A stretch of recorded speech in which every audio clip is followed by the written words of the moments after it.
Muhammadiyah Malang, saya Luna Sri Budi Samadia dengan NIM 2020-0311-366 bersama partner saya yaitu. Perkenalkan, nama saya Ana Narfika Nurjaya dengan NIM 2020-1011-0311-381. Baik, langsung saja kita membicarakan pembahasan kita dengan tema teori-teori kriminologi menurut mazhab lingkungan. Sebagai berikut hasil pembahasannya.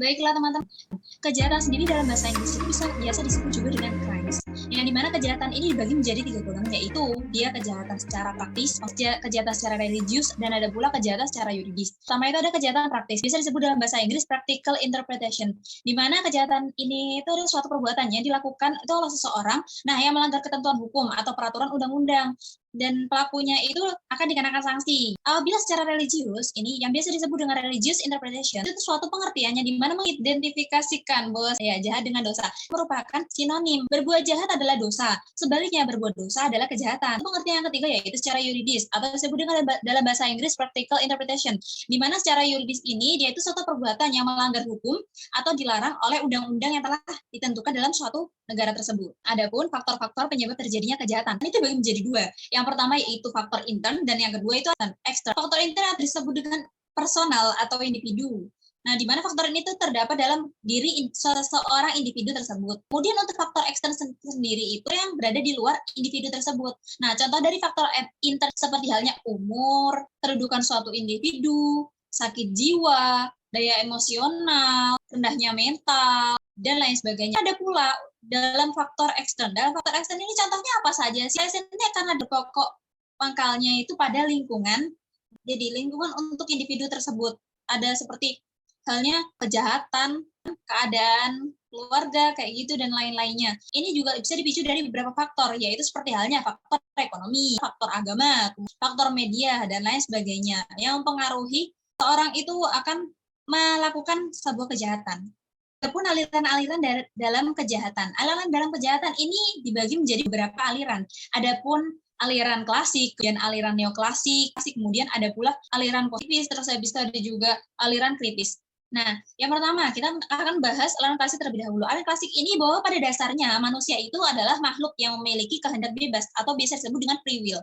Nah, di mana dalam bertingkah laku ini dia itu memiliki kemampuan untuk memperhitungkan tindakannya itu berdasarkan dengan keinginan atau biasa disebut dengan hedonisme.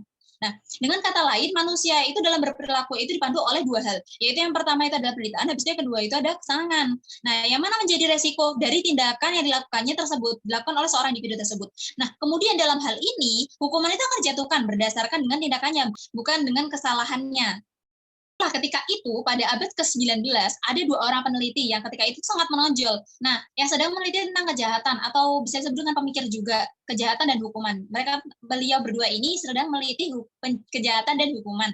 Nah, yang pertama ada bernama Cesare Beccaria. Kemudian yang kedua, Jeremy Bentham. Nah, kedua orang tersebut itu memiliki ide yang sama. Bahwasannya, ide atau pemikiran yang sama itu, mereka itu memikirkan bahwasanya perilaku kriminal itu berasal dari sifat manusia sebagai makhluk rasional dan hedonis. Hedonis itu sendiri itu karena orang itu cenderung untuk kepentingan mereka sendiri. Sedangkan rasional sendiri mereka yang mampu menghitungkan kelebihan dan kekurangan. Nah, dari tindakan yang mereka lakukan itu sendiri, ada pula di dalam sekolah klasik memandang bahwasanya tuh hal yang demikian itu termasuk yang dia lakukan tuh kejahatan atau tidak. Bisa dilihat dari karena manusia itu makhluk yang rasional dan hedonis. Sementara itu ada Jeremy Bentham. Nah, di mana Jeremy Bentham ini akhirnya dia itu melihat sesuatu yang baru dari idenya dikemukakan tersebut yang sekiranya sama tadi dengan Cesare Beccaria. Bahwasanya ide tersebut itu bersifat utilitarian. Ya, utilitarian itu sifat yang merupakan di mana dia itu memahami sesuatu pendapat, tapi suatu pendapat itu yang baik itu adalah yang berguna atau berfaedah. Jadi yang menguntungkan gitu. Nah, yang mana menyatakan bahwasanya suatu tindakan itu tidak dinilai dari keberlanjutan absolut yang tidak rasional, akan tetapi melalui prinsip-prinsip yang akan diukur. Nah, kemudian Jeremy Bentham ini akhirnya mengatakan bahwasanya hukum pidana itu tidak boleh digunakan sebagai sarana balas dendam, akan tapi juga mencegah kejahatan. Selanjutnya ada pula aliran neoklasik. Nah, di mana aliran neoklasik ini pada dasarnya aliran ini bertolak pada pemikiran pada mazhab klasik pada awalnya. Nah, namun para sarjana neoklasik ini akhirnya justru menguatkan bahwasanya mereka itu tidak menginginkan pembaharuan pemikiran dari mazhab, dikarenakan mazhab klasik ini dia itu memberikan pemberian hukuman pada mazhab ini itu dinilai sebagai sesuatu yang tidak adil atau suatu ketidakadilan. Nah, kemudian juga ditinjau bahwasanya dari aspek mental dan kesalahan seseorang itu tidak diperhitungkan. Dalam area ini juga akhirnya tidak dilandaskan pada pemikiran ilmu. Kemudian akhirnya ditinjau juga dari aspek-aspek kondisi pada pelaku tersebut dan lingkungan yang ada di sekitar individu itu tersebut. Kemudian pada abad ke-19 kan neoklasik ini akhirnya semakin berkembang dan akhirnya mempunyai basis pemikirannya sama dengan aliran klasik, yaitu kepercayaan kepada kebebasan. Nah, kemudian terdapat jumlah revisi atau revolusi yang dilakukan terhadap inti ajaran klasik ini itu banyak perubahan-perubahan, yaitu oleh neoklasik sendiri dalam melakukan suatu perbuatan jahat itu pelaku tidak aja ditentukan melalui free will semata atau kehendak bebas itu tadi, tapi juga dipengaruhi oleh seperti halnya patologi dan premeditasi. Patologi sendiri itu ketidakmampuan untuk bertindak, misal sakit jiwa. Nah, dalam keadaan tersebut yang mana mencegah seorang itu untuk memperlakukan kehendak bebasnya itu. Ada juga premeditasi. Nah, di mana premeditasi ini yang dimaksud adalah niat yang dijadikan ukuran dari kebebasan kehendak itu. Nah, akan tetapi hal ini tuh berkaitan dengan hal-hal yang aneh yang dimana itu irasional. Kemudian hal ini juga menyebabkan apabila benar pelaku tersebut itu seseorang untuk pertama kali itu dipidana, nah mereka itu harus dianggap lebih bebas untuk memilih daripada mereka itu bisa disebut dengan residivis atau maksudnya residivis ini seperti biasa disebut penjahat kambuhan. Nah, yang mana terkait oleh kebiasaan-kebiasaannya. Nah, oleh karena itu harus dihukum lebih berat karena dia biasa untuk melakukan sesuatu yang kejahatan itu. Dan ada juga pengakuan adanya keadaan-keadaan atau biasa disebut seperti halnya metal. Jadi keadaan metal dari individu sedikit bermasalah. Nah, kemudian ada juga perubahan doktrin. Itu juga menjadi tanggung jawab yang sempurna untuk mendasari pembalasan dalam aliran klasik ini. Yang akhirnya bagi para pemikir neoklasik ini, kesalahan itu tidak boleh ditimpakan sepenuhnya kepada para pelaku. Dikarenakan bisa saja bahwasanya seorang itu melakukan suatu kejahatan itu dikarenakan faktor lain, seperti halnya kegilaan, dungu, usia juga berpengaruh, dan lain-lainnya, di mana keadaan itu yang mempengaruhi pengetahuan dan niat seseorang itu pada waktu itu untuk melakukan sebuah kejahatan. Kemudian ada pula, dia dimasukkan keterangan ahli dalam acara pengadilan, di mana untuk menentukan bahwasanya dia tuh besarnya tanggung jawab apakah si terdakwa atau tersangka ini dia itu benar atau dia itu yang salah gitu. Kemudian selanjutnya ada pun aliran positif. Aliran positif.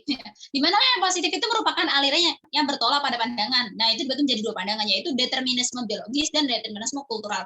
Nah, di mana determinisme biologis ini dia itu teori-teori yang masuk ke dalam aliran yang akhirnya mendasarkan bahwasanya pemikiran perilaku manusia itu sepenuhnya tergantung pada pengaruh biologis seseorang itu tersebut. Nah, kemudian ada determinisme kultural. Di mana determinisme kultural ini dia teori yang masuk dalam aliran yang berdasarkan bahwasanya pemikiran ini mereka itu dapat dipengaruhi seperti halnya sosial, budaya, di mana seorang itu hidup atau seorang individu itu hidup.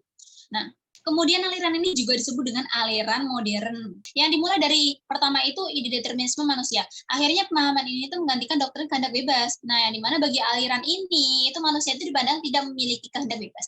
Akan tapi mereka itu dipengaruhi oleh kondisi internal dan kondisi eksternal dari yang ada di lingkungan seorang individu tersebut. Nah, ada 3 segmen teori yang ada dalam aliran ini, aliran positif ini. Yang pertama ada segmen biologis. Kemudian yang kedua itu ada segmen psikologis. Yang ketiga itu ada segmen sosial positivis. Nah, yang pertama itu segmen biologis, yaitu yang dimana mereka tuh mempertimbangkan karakteristik fisik penjahat itu tersebut. Yang kedua itu ada segmen psikologis, di mana segmen psikologis ini tuh juga meliputi sesuatu yang dimana tuh dikarenakan faktor psikologis seperti halnya neurosis, psikosis, kemudian gangguan-gangguan seperti psikotik dan lain sebagainya, perilaku seperti itu, yang dimana akhirnya mereka itu membuat seseorang itu melakukan suatu kejahatan. Nah, akhirnya ketiga itu ada juga segmen sosial positif. Nah, di mana segmen sosial positif ini dia itu dengan memikirkan faktor ya sosial dari Durkheim itu. Nah, di mana termasuk halnya properti, anggota subkultur, kemudian tingkat pendidikan rendah, gitu, distribusi kekayaan, yang mana akhirnya menjadi faktor penentu dalam suatu kejahatan tersebut. Adapun mereka itu hukuman. Nah, di mana akhirnya barang siapa yang mereka itu bertanggung jawab untuk tidak dihukum. Nah, karena itu mereka akhirnya hanya korban yang merasa keadaan itu tuh di luar kendali. Atau tanpa mereka itu pikir panjang, mungkin seperti mereka itu merasa kemarahan saat akhirnya mereka melakukan suatu kejahatan tersebut. Jadi kayak di luar kendali, tapi akhirnya mereka itu menyatakan bahwa saya bersalah gitu. Akhirnya saya mau ganti rugi gitu dengan apa yang sudah bertanggung jawab dengan apa yang sudah saya lakukan. Kurang lebih seperti itu. Nah, kemudian tindakan yang lebih strategis untuk memerangi apa ya caranya memerangi hal ini. Seperti halnya adapun untuk mereformasi lingkungan sistem ya, untuk seperti halnya sosial, kemudian ada pula ekonomi, budaya, politik, di mana itu secara holistik. Maksudnya secara holistik apa sih? Secara keseluruhan, menyeluruh gitu. Nah, kemudian ada juga seperti terapi khusus untuk mereka para pelaku yang memiliki masalah psikologis dan biologisnya mereka. Jadi seperti kurang rada-rada atau gimana gitu, atau memiliki kekurangan-kekurangan lain yang mengganjal gitu. Nah, kemudian hal positif ini kan juga dipelopori oleh yang beliau itu pencetusnya bernama Cesare Lombroso. Nah, beliau ini juga seorang dokter Italia yang dimana juga disebut sebagai bapak kriminologi modern. Nah, dimana melalui teori ini akhirnya beliau itu dikenal ya untuk yang memiliki teori Broncourt yang dimana teori kriminal ini lahir didasarkan pada teori evolusi Darwin. Nah, teori ini itu akhirnya membantah tentang sifat free will itu yang akhirnya dimiliki manusia. Dokter ativisme Lombroso itu akhirnya membuktikan bahwasanya adanya sifat hewan di dalam diri seorang individu, lebih seperti diturunkan oleh nenek moyang. Nah, ciri-cirinya itu seperti halnya mereka tuh memiliki dahi yang sempit, memiliki rahang yang besar, gigi taring yang lurus, tangan yang panjang, terus kemudian tebal, besar gitu, terus kemudian memiliki bibir yang tebal. Adapun teori born kriminal yang dia dicetuskan oleh Cesare Lombroso. Dari teori ini itu lahir dari ide yang diilhami oleh teori evolusi Darwin tadi. Nah, tentang evolusi Darwin lagi. Nah, di mana sebelumnya itu disinggung, tapi dalam teori ini itu Lombroso akhirnya membantah bahwasanya itu sifat free will itu yang dimiliki oleh manusia. Jadi membantah akan sifat free yang dimiliki oleh manusia. Nah, akhirnya ada doktrin aktivisme yang akhirnya Lombroso itu membukti bahwasanya adanya sifat hewan yang ada diturunkan oleh nenek moyang manusia itu tersebut. Nah, akhirnya gen ini itu dapat muncul waktu-waktu dari turunannya itu yang akhirnya memunculkan sifat jahat pada manusia-manusia modern pada masa ini. Nah, akhirnya Lombroso ini menggabungkan antara positivis Comte dengan evolusi dari Darwin itu. Nah, akhirnya setelah beberapa pionir-pionir lain yang dalam studi tentang hubungannya kejahatan dan tubuh manusia. Kemudian selanjutnya ada aliran kritis, di mana aliran kritis ini juga dikenal sebagai dengan istilah critical kriminologi atau bisa disebut juga dengan kriminologi yang baru. Nah, aliran kritis ini sesungguhnya dia itu memusatkan perhatiannya itu pada kritik tentang intervensi kekuasaan dalam menentukan suatu perbuatan itu sebagai kejahatan. Nah, itulah yang menjadi sebab bahwasanya itu aliran itu akhirnya menggugat eksistensi hukum pidana. Nah, kemudian pendukung aliran ini itu menganggap bahwasanya pihak-pihak yang membuat hukum pidana ini itu hanyalah sekelompok kecil dari anggota masyarakat yang akhirnya kebetulan memiliki kekuasaan saja untuk membuat dan membentuk hukum pidana tersebut. Nah, akhirnya hal yang dikatakan sebagai kejahatan itu dalam hukum pidana itu dapat saja dianggap oleh masyarakat umum itu sebagai hal yang bukan tindak kejahatan atau bisa disebut dengan bukan tidak jahat gitu. Nah, tentunya akhirnya tuh jadi persepsi para pembuat hukum pidana yang mana mereka memiliki persepsi yang berbeda dengan persepsi luas pada umumnya gitu. Jadi pemikiran-pemikiran yang berbeda-beda ya, pemahaman persepsi-persepsi yang berbeda-beda. Nah, kemudian ada pula, akhirnya mereka itu memiliki pendekatan yang cukup dominan dalam aliran ini itu, dalam aliran yang kritis ini, disebut dengan pendekatan konflik. Nah, pendekatan ini itu beranggapan bahwasanya hukum itu dibuat dan ditegakkan bukan untuk melindungi masyarakat, akan tetapi hukum ini itu untuk nilai dan kepentingan, ya, untuk nilai dan kepentingan kelompok yang berkuasa saja. Nah, dengan demikian pendekatan konflik ini akhirnya beranggapan bahwasanya orang-orang dalam suatu masyarakat itu akhirnya mempunyai tingkat kekuasaan yang berbeda. Nah, untuk mempengaruhi suatu perbuatan, jadi untuk mempengaruhi suatu perbuatan dan penegakan hukum, gitu. Kemudian, adapun pada umumnya itu orang-orang atau suatu kelompok yang di mana mereka memiliki kekuasaan itu yang lebih besar, nah akan punya kesempatan dan kemampuan untuk menentukan perbuatan yang bertentangan dengan nilai dan kepentingan mereka sebagai penjahat.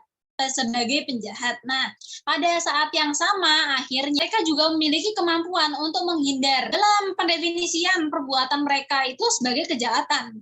Nah, walaupun perbuatan mereka itu tersebut bertentangan dengan nilai dan kepentingan orang atau pihak-pihak lain yang tentunya memiliki kekuasaannya lebih rendah. Nah, pendekatan konflik ini itu dengan demikian menghendaki suatu hukum yang bersifat ya emanspiratif atau hukum yang melindungi masyarakat sehingga dapat mengangkat harkat dan martabat masyarakat kelas bawah. Mengenai kriminologi. Kriminologi berasal dari bahasa Latin yaitu crime dan logos. Crime yang berarti kejahatan dan logos yang berarti ilmu. Jadi kriminologi adalah ilmu pengetahuan tentang kejahatan. Atau dapat dikatakan kriminologi mempelajari segala aspek tentang kejahatan. Kata kriminologi pertama kali digunakan oleh antropolog Prancis yang bernama Paul Topiner pada tahun 1830 sampai 1911, yang meneliti dengan pendekatan antropologi fisik, bagaimana bentuk tubuh mempengaruhi seseorang untuk berbuat jahat.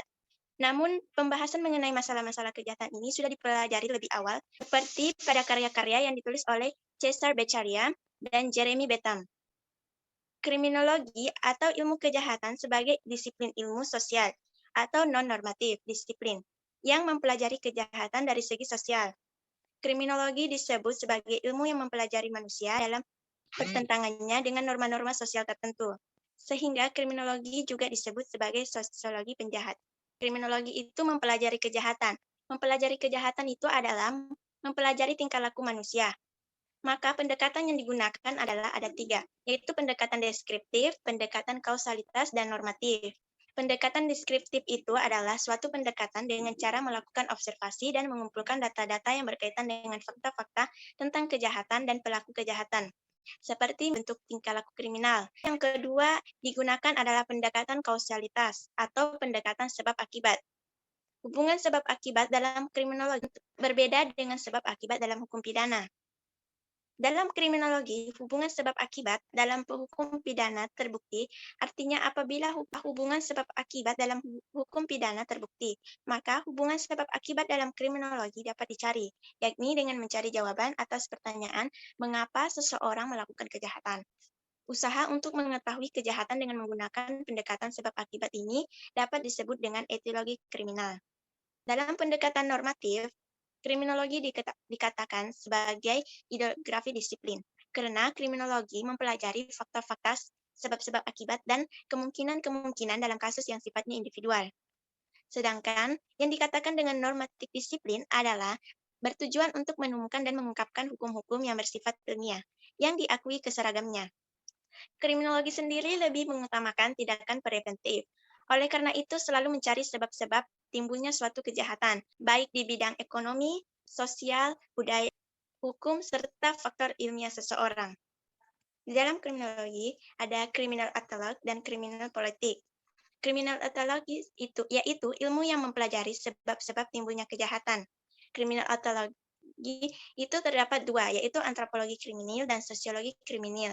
Antropologi kriminal yaitu ilmu pengetahuan yang mencari sebab-sebab kejahatan pada mereka yang melakukan kejahatan. Yang kedua, sosiologi kriminal, yaitu ilmu pengetahuan yang mencari sebab-sebab kejahatan di dalam sifat dan keadaan masyarakat itu sendiri. Yang kedua, ada kriminal politik. Kriminal politik itu yaitu ilmu pengetahuan yang mempelajari cara pemberantasan kejahatan. Objek studi dalam kriminologi yaitu yang pertama, kejahatan atau perbuatan. Yang kedua, pelanggar atau pelanggar norma hukum. Dan yang ketiga, reaksi masyarakat. Yang pertama itu kejahatan atau perbuatan. Kejahatan adalah kejahatan atau perbuatan yang dinyatakan oleh negara sebagai kejahatan dalam arti pelanggaran terhadap undang-undang pidana. Yang kedua, ada pelaku atau pelanggar norma hukum. Pelaku kejahatan atau pelanggar norma hukum yang diketahui polisi, dituntut jaksa dan dinyatakan salah oleh hakim, maka dapat dimengerti mengapa studi kriminologi mengenai pelanggaran-pelanggaran hukum haruslah dipergunakan dengan sangat teliti dan hati-hati, terutama dalam menentukan kesimpulan umum mengenai faktor-faktor yang etiologi kriminal serta meluasnya perbuatan-perbuatan melanggar hukum. Yang ketiga, ada reaksi masyarakat. Reaksi masyarakat terhadap perbuatan kejahatan dan pelanggaran hukum, bahwa pada akhirnya masyarakatlah yang menentukan tingkah laku yang bagaimanakah yang tidak dapat dibiarkan serta perlu mendapat pidana.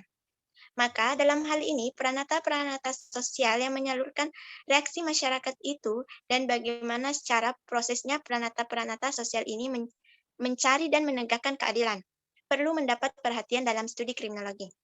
Selanjutnya mengenai perkembangan aliran dalam kriminologi. Perkembangan aliran kriminologi itu ada 1, aliran klasik, kedua aliran kartografi, dan ketiga aliran positivis. Yang pertama, aliran klasik. Mazhab klasik muncul pada abad ke-18 yang dipelopori oleh Cesare Beccaria. Aliran ini timbul di Inggris pada abad pertengahan ke-19. Aliran ini dengan doktrin of free will-nya. Inti landasan dari aliran kriminologi klasik ini adalah bahwa individu dilahirkan bebas dengan kehendak bebas, yaitu atau bisa disebut free will, untuk menentukan pilihannya sendiri. Nah, ciri-ciri atau landasan kriminologi klasik ini yaitu: 1. Manusia dilahirkan dengan kehendak bebas atau free will untuk menentukan pilihannya sendiri. Yang kedua, manusia memiliki hak asasi. Yang kedua ada aliran kartografi. Aliran kartografi mulai muncul dan berkembang di Perancis, Inggris, dan Jerman. Ajaran ini hampir sama dengan ajaran ekologis. Konsep dari ajaran ini adalah distribusi kejahatan dalam daerah-daerah tertentu, baik secara geografis maupun secara sosialis. Aliran kartografik ini memperhatikan penyebaran kejahatan pada wilayah tertentu berdasarkan faktor geografik dan sosial. Yang ketiga ada aliran positif. Aliran ini tidak setuju pada pandangan bahwa perilaku manusia ditentukan oleh faktor-faktor di luar kontrolnya, baik yang merupakan faktor biologis maupun kultural. Pelopor dari ajaran positif ini adalah Cesare Lombroso. Ajaran Lombroso ini menggabungkan positivisme Comte, evolusi Darwin. Selanjutnya ada teori-teori yang memaparkan beberapa unsur yang menjadi penyebab terjadinya kejahatan dan membahas dimensi kejahatan. Ini dibagi menjadi dua golongan, yaitu teori kriminologi konvensional dan teori kriminologi modern. Di dalam teori kriminologi konvensional, yaitu ada teori Bonger, ini memaparkan ada 7 macam penyebab kejahatan, yaitu terlantarnya anak-anak, kesengsaraan, nafsu ingin memiliki, demokratisasi, seksual, alkoholisme, dan rendahnya budi pekerti dan perang. Yang kedua ada teori Sojourner Suoro. Ini menghubungkan tindakan kriminal dengan beberapa faktor sebagai penyebab. Yang ketiga ada teori dirasa setan. Ini merupakan usaha mencari kausa kejahatan yang secara wajar tidak menerima teori dirasa setan. Namun masih beranggapan bahwa penyebab kejahatan ini adalah dari luar kemauan si pelaku. Yang keempat ada thermal teori. Di dalam thermal teori ini menerangkan bahwa kejahatan yang ditujukan terhadap manusia ini dipengaruhi oleh iklim panas dan terhadap harta benda dipengaruhi oleh iklim dingin. Kelima ada teori psikologi hedonistis. Dalam teori ini menerangkan bahwa manusia mengatur perilakunya atas dasar pertimbangan demi kesenangan dan penderitaan sehingga penyebab kejahatan terletak pada perkembangan rasional si pelaku. Keenam ada teori Cesare Lombroso. Di dalam teori ini menyatakan bahwa kejahatan disebabkan adanya faktor bakat yang ada pada diri si pelaku atau yang bisa disebut a born criminal. Yang ketujuh ada teori kesempatan. Ini dari Lachesne, di mana menyatakan bahwa masyarakat yang memberi kesempatan untuk berbuat jahat. Yang kedelapan ada teori Van Mars. Di dalam teori ini menerangkan bahwa kejahatan bertambah apabila mana harga bahan pokok naik dan sebaliknya. Yang kesembilan teori Ferry. Ini menerangkan bahwa sebab kejahatan ini muncul, sebab kejahatan ini terletak pada lingkungan sosial, lingkungan fisik, dan keturunan. 10 itu ada pada teori oleh Charles Goring. Ini menyatakan bahwa kerusakan mental adalah faktor utama kriminalitas, sedangkan kondisi sosial berpengaruh sedikit terhadap kriminalitas. Yang kedua ada teori kriminologi modern. Di dalam teori kriminologi modern ini terdapat beberapa teori, yaitu teori asosiasi diferensial. Menurut Gabriel Tret, ini menyatakan bahwa kejahatan yang dilakukan seseorang itu adalah hasil peniruan terhadap tindakan kejahatan yang ada dalam masyarakat. Yang kedua ada teori tegang atau anomi, ini dari Emil Durkheim. Yang ketiga ada teori kontrol sosial yang merujuk pada setiap perspektif yang membahas ihwal pengendalian perilaku manusia, yaitu delinkuensi dan kejahatan terkait dengan variabel-variabel yang bersifat sosiologis, yaitu struktur keluarga, pendidikan, dan kelompok dominan. Selanjutnya yaitu teori-teori kriminologi, di mana teori kriminologi dibagi menjadi dua. Yang pertama itu kalian secara garis besar ya, teori individuologis. Kedua itu ada teori sosiologis. Di mana teori individuologis ini mereka itu teori yang mempelajari adanya hubungan antara faktor-faktor individu ya, antara faktor individu dengan pelanggaran hukum. Jadi ini individu ini pelanggaran hukum yang dilanggar itu. Nah, terus habis itu akhirnya teori ini berkembang di negara-negara seperti halnya yang menganut sistem era pemerintahan ya, seperti Austria, Jerman, Italia, Belgia, dan lain-lain. Adapun yang kedua ini adalah teori sosiologis, di mana teori sosiologis ini dia teori yang mempelajari kejahatan dan pelanggaran hukum yang dihubungkan dengan faktor-faktor ya sosiologis. Jadi akhirnya pelanggaran hukum dengan faktor-faktor sosiologis yang ada, seperti sosiologis juga sosial ekonomi. Nah, seperti itu. Nah, akhirnya teori ini tuh berkembang di sekitar negara seperti Amerika Serikat, Belanda, Prancis, seperti masih ada lagi negara-negara yang lain. Kemudian di sini untuk teori sosiologi sendiri dibagi menjadi dua teori. Ada dua bagian, yaitu yang pertama ada non-class orient theory, terus yang kedua ada class orient theory.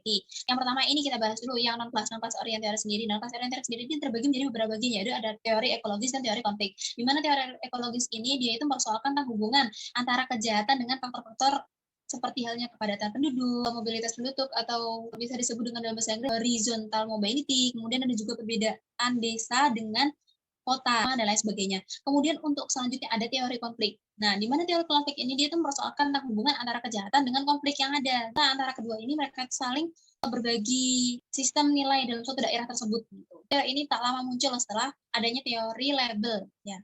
Kemudian teori ini tuh akhirnya lebih menekankan kepada kejahatan yang ada. Nah, kemudian akhirnya coba untuk memeriksa atau meneliti di mana membutuhkan hukum dan penerapan hukum pidana. Ya, nah kemudian teori konflik ini pada akhirnya merupakan cabang dari teori label. Jadi dia itu masih cabang dari teori label konflik ini. Nah, kemudian akhirnya ada beberapa bentuk teori konflik yang ada, seperti yang mendasarkan pada suatu pemikiran atau asumsi bahwasanya konflik itu merupakan keadaan yang alamiah, yang dimana ada dalam masyarakat. Yang akhirnya membentuk teori ini menjadi beberapa bagian lagi. Nah, kemudian ada pun bentuk teori tadi yang terbagi lagi menjadi beberapa bagian, yaitu seperti teori konflik konservatif dan radikal konflik. Kemudian ada pun tadi non-class orient teori tadi masih ada tambahannya, yaitu seperti halnya faktor ekonomi. Kemudian ada association teori yang dikembangkan oleh Sutherland. Nah, untuk pembagian yang tentang faktor ekonomi ini sendiri, yaitu faktor ekonomi di mana mencoba untuk mencari hubungan antara kejahatan dengan faktor ekonomi seperti halnya kemiskinan atau penderitaan rakyat-rakyat yang ada. Yang terakhir itu seperti differential association theory, di mana teori ini dikembangkan oleh Sutherland.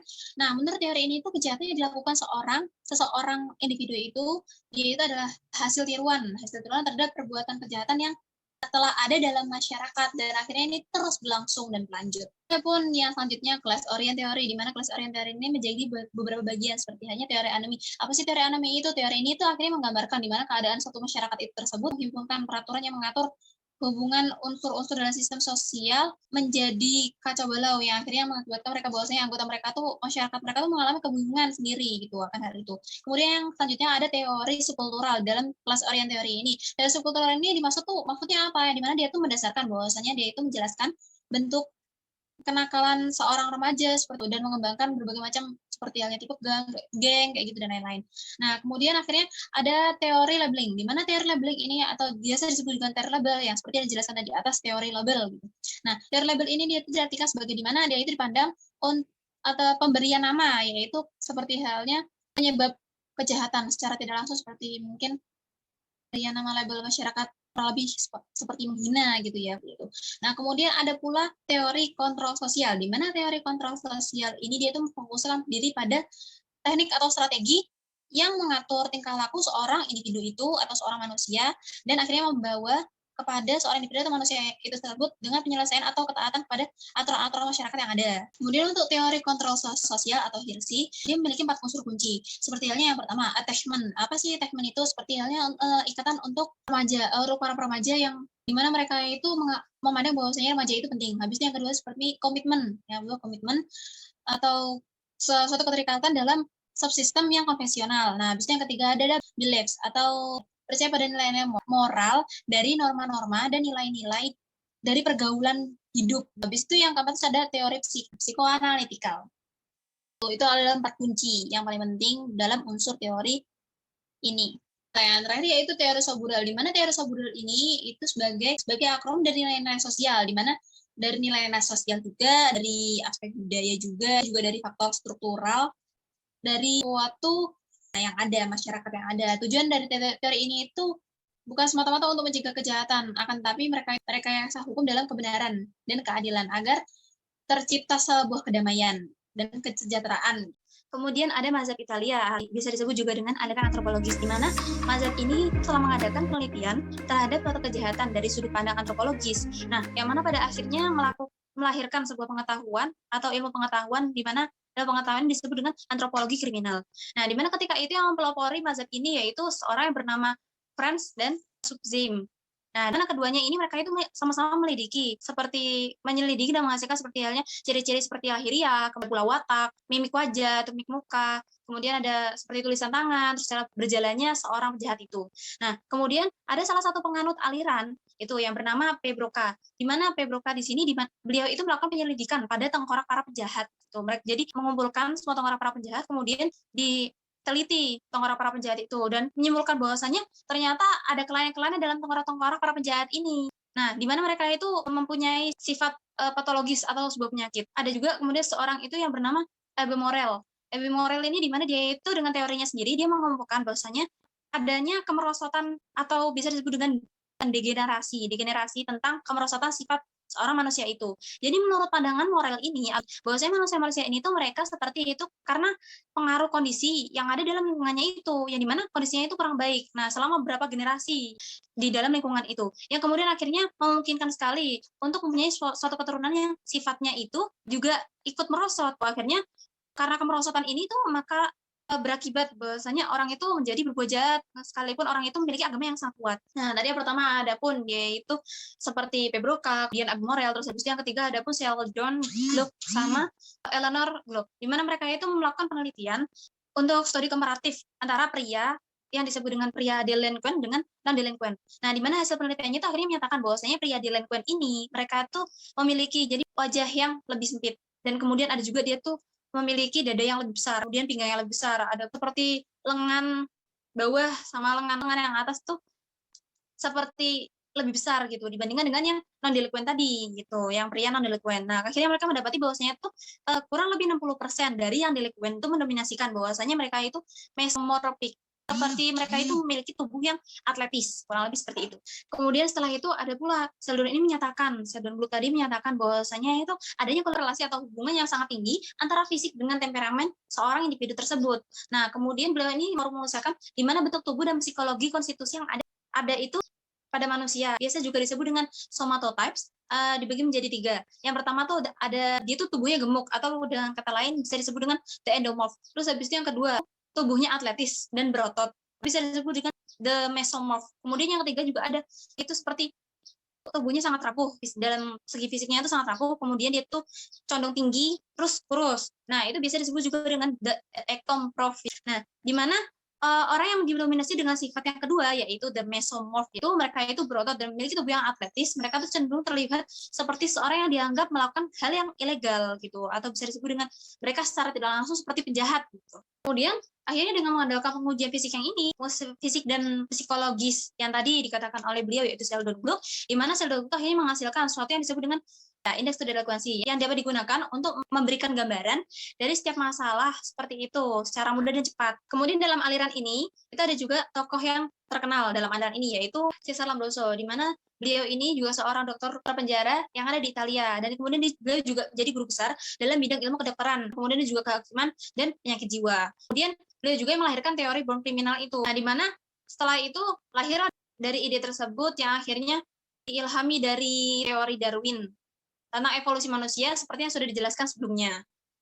Dapat disimpulkan bahwasanya dari ajaran yang telah dijelaskan oleh Lombroso bahwasanya tentang kejahatan ini yaitu bahwasanya penjahat itu mewakili suatu tipe keanehan atau keganjilan fisik mereka yang berbeda dengan non kriminal atau mereka yang tidak melakukan kriminal gitu seperti itu. Nah, Lombroso ini akhirnya mengklaim atau menjudge bahwasanya para penjahat itu mewakili suatu bentuk kemerosotan yang terlihat dalam karakter fisik mereka sendiri itu, yang akhirnya merefleksikan suatu bentuk awal dari evolusi. Nah, oleh karena itu teorinya itu disebut dengan evolusi kejahatan.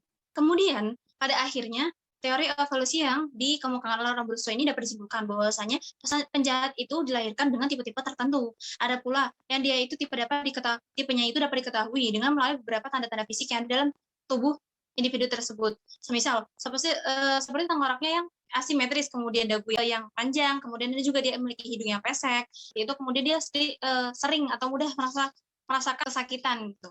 Di mana tipe kriminal ini tuh akan terlihat apabila itu ada seluruhnya apa yang tadi sudah disebutkan itu dia memiliki gejala semuanya. Bahkan hanya 3 tanda fisiknya saja itu sudah bisa termasuk dalam kategori penjahat gitu. Kemudian ada pula tanda-tanda fisik itu yang dimana dengan sendirinya mereka tuh menjadi penyebab kejahatan. Nah, akan tetapi tanda-tanda fisik ini tadi juga dapat dipergunakan untuk mengenal pribadi-pribadi yang dimana mereka itu cenderung melakukan sebuah kejahatan. Nah, oleh karena itu mereka itu tidak mampu untuk menghindari kejahatan. Akan tapi apabila dalam keadaan lingkungan itu tidak memberi kesempatan mereka itu untuk berbuat jahat. Nah, akhirnya kemudian ada pula beberapa pengikut dari Lombroso ini, ya dari Cesare Lombroso ini berpendapat bahwasanya ada beberapa jenis penjahat yang dimana semisal mereka itu seperti pencuri, pembunuh, kemudian ada juga pelanggar seks. Nah, mereka itu dapat dibedakan antara lain dengan meneliti bagaimana fisik mereka atau fisik individu tersebut.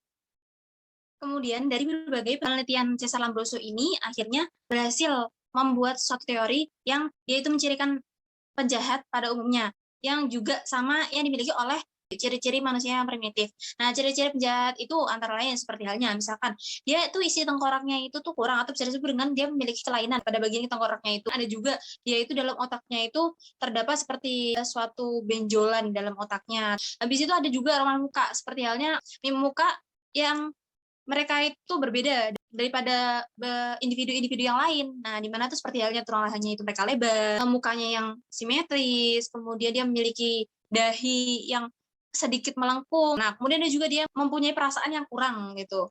Jadi dia suka terhadap tato.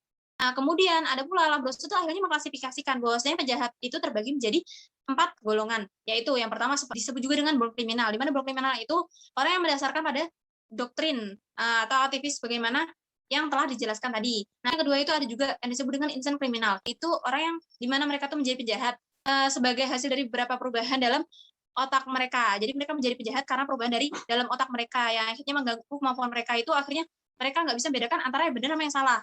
Itu insan kriminal. Kemudian ada occasional kriminal, di mana occasional kriminal ini atau bisa disebut dengan kriminaloid, di mana itu pelaku kejahatan itu mereka berdasarkan pada pengalaman yang mereka tuh secara terus-menerus sehingga akhirnya mempengaruhi kepribadian mereka gitu. Dia kayak memiliki kepribadian lain lah. Jadi kalau misalkan kambuh, dia akan melakukan kejahatan. Tapi di sisi lain dia seperti orang yang tidak melakukan apa-apa gitu, kayak orang yang pure, kayak orang seperti itu. Nah, ada juga dia disebut dengan criminal passion, di mana criminal passion ini itu bisa diartikan bahwasanya pelaku kejahatan itu mereka itu melakukan suatu tindakan karena emosional, karena marah, atau mungkin dia juga karena cinta. Akhirnya dalam perkembangan teori ini, Lombroso ini akhirnya membuat seseorang yang bernama Charles Goring. Nah, beliau itu Charles Goring ini seorang dokter yang ada di rumah sakit penjara di Inggris. Beliau ini akhirnya tertarik untuk membuktikan kebenarannya akan apa yang dipaparkan teori Lombroso ini. Selanjutnya, mazhab lingkungan dalam memandang persoalan kejahatan. Mazhab atau aliran ini lahir sebagai reaksi terhadap aliran antropologi kriminal. Aliran ini menolak adanya orang jahat karena pembawaan atau penjahat semenjak lahirnya. Terdapat beberapa semboyan dalam mazhab ini, yaitu the Nile is more skilled and inherent each, yang artinya dunia adalah lebih bertanggung jawab terhadap bagaimana jadinya saya pada diri pribadi sendiri. Demikian juga seseorang menjadi penjahat bukan dari manusia itu sendiri, tetapi dipengaruhi oleh lingkungan. Seseorang berbuat jahat disebabkan karena susunan corak dan sifat masyarakat di mana penjahat itu hidup. Misal, perumahan yang sangat jelek di mana orang-orang tinggal berjejal-jejal, terdapat kemiskinan ataupun pendidikan yang buruk, sehingga anak-anak terlantar bergelandangan di jalan-jalan, tentunya dengan mudah akan menimbulkan kejahatan. Pemuka-pemuka ini adalah Chesney, seorang dokter, Manfred, seorang antropolog, dan Gabriel Ted, seorang yuris dan sosiolog. Meskipun mereka adalah dokter dan bukan ahli-ahli sosiolog, namun mereka mempunyai pengertian yang tepat mengenai sebab-sebab sosial daripada kriminalitas. Konsep ini dibagi menjadi beberapa bagian, yaitu ada lingkungan alam, lingkungan sosial, dan lingkungan ekonomi. Dalam lingkungan alam, tokohnya yaitu Montesquieu, lingkungan sosial tokohnya Lachesnais, Gabriel Ted, Edwin, Sutherland, dan The Beats. Sedangkan lingkungan ekonomi, tokohnya yaitu Turati, Colojani, dan Bonger. Untuk aliran kriminologi lingkungan sosial dapat dikelompokkan menjadi 3 kategori umum, yaitu ada anomi yang artinya ketiadaan norma atau strain yang artinya ketegangan. Yang kedua ada cultural deviance yang artinya penyimpangan budaya, dan ketiga ada social control yang artinya kontrol sosial. Teori anomi dan penyimpangan budaya memusatkan perhatian pada kekuatan-kekuatan sosial yang menyebabkan orang melakukan aktivitas kriminal. Teori ini berasumsi bahwa kelas sosial dan tingkah laku kriminal saling berhubungan. Teori anomi ini beranggapan bahwa seluruh anggota masyarakat mengikuti seperangkat nilai-nilai budaya, yaitu nilai-nilai budaya kelas menengah, yakni adanya anggapan bahwa nilai budaya terpenting adalah keberhasilan dalam ekonomi, karena orang-orang kelas bawah tidak mempunyai sarana-sarana yang sah untuk mencapai tujuan tersebut. Sedangkan penganut teori penyimpangan budaya mengklaim bahwa orang-orang dari kelas bawah memiliki seperangkat nilai-nilai yang berbeda, yang cenderung konflik dengan nilai-nilai kelas menengah. Sebagai konsekuensinya, di mana orang-orang kelas bawah mengikuti sistem nilai mereka sendiri. Baiklah teman-teman, berikut adalah pembicaraan dan sedikit pembahasan teori-teori kriminologi. Kami ucapkan terima kasih. Apabila ada salah kata, mohon dimaafkan. Jangan lupa jika ada kritik dan saran, silakan tulis di kolom komentar. Akhirul kalamuna, wassalamualaikum warahmatullahi wabarakatuh.